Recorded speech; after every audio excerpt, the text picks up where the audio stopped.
Listening exercise. Free trade, losers and winners. Part 1. You are going to listen to a Cambridge professor talking about the consequences of free trade. Listen carefully and answer the questions. Listen to Professor Michael Kitson. First, you have 20 seconds to read the questions.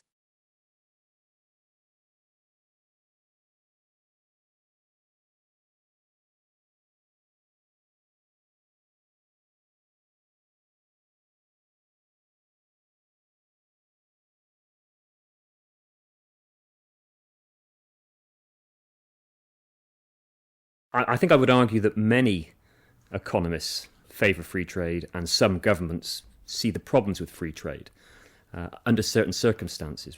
We all know that economics is based on simplified models, and sometimes those simplified models are not useful in explaining the way the real world works, or sometimes there are exceptions to those models. Let's take into account the standard argument for free trade. Okay, that everybody gets better off, more efficiency, we can consume more goods and services. Well, that may be the case, but there may be some people who lose out. Take the very simple argument. We often have two economies with two goods.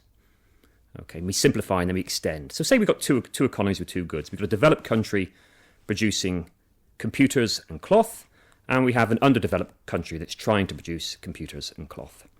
Okay, and then we say, well, actually, with free trade, you should specialize in what you're best at or least worst at. Okay, so under that situation, we say, right, to the developed country, you produce computers and sell some computers to the developing country. In the developing country, you focus on cloth and buy the computers for the developed country, and so on. That's our standard model, okay? And we can see that there's efficiency gains. Ultimately, we should be able to consume more computers and cloth through that process. But let's think what happens there. I'm working in the cloth factory in a developed country. We move from going from no trade to free trade. My country specialises just in computers. What's going to happen? I'm going to lose my job. Okay, and that may be a big concern. Governments may be concerned about workers losing jobs in certain sectors. Now, we could argue in theory that I just need to reallocate my job and become working in computing. It may be very difficult for me to do that. I may be in the wrong part of the country, I may not have the right skills, and so on. Basically, what happens with free trade is that many people gain, and a few people may lose, and they may lose big time.